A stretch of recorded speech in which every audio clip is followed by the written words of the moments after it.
All right, after promising a positive outlook for the Republican National Convention, tonight's speakers painted a dark vision of what this country would look like if President Trump does not win a second term. Government Affairs reporter Melissa Russo has the highlights from the big opening night, Melissa. And you know, Natalie, that last week the president slammed the Democrats for some of their pre-taped appearances, which he called boring, even a snooze.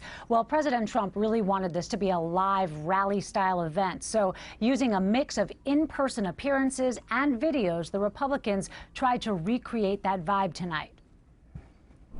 It's called Promises Made, Promises Kept. From Republicans tonight on tape, images of the type of rally they hoped the RNC would be, and of President Trump interacting with American heroes. These are the incredible workers that helped us so much with the COVID.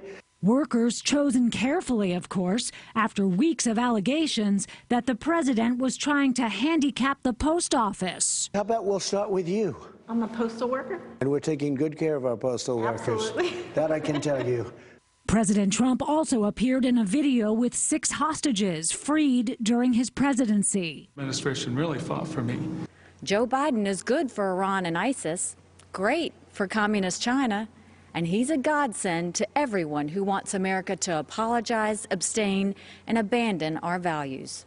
And if last week's Democratic convention was a referendum on Trump, the Republican convention seems to be shaping up as a referendum on Democrats, putting Americans at risk and destroying civil society. Just weeks ago, you may have seen us defending our home. Mark and Patty McCloskey of St. Louis, who pointed guns at Black Lives Matter protesters, telling their version of what happened.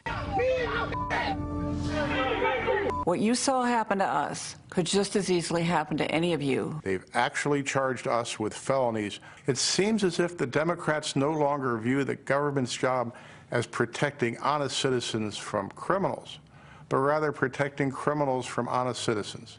Throughout the night, Democrats from New York making several cameos in RNC videos, praising the president. He is ready, willing, and able to help. And bungling the response to the pandemic. We don't even think it's going to be as bad as it was in other countries. Go about your lives, go about your business. One leader took decisive action to save lives, President Donald Trump. And just as Republicans were starting to push their law and order message, a blistering new ad dropped by Trump's convicted former fixer, Michael Cohen. The president is going to talk to you about law and order. That's laughable.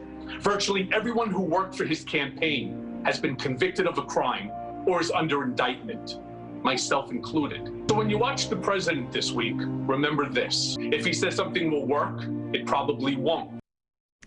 Finally, Tim Scott, the Senate's only black Republican, just wrapped up tonight's convention, saying that Democrats are calling for an entire cultural revolution, adding that their socialist utopia, as he describes it, would lead to misery down the road. Natalie? All right, Melissa, I know we have a lot ahead, and you will keep us posted. Thank you.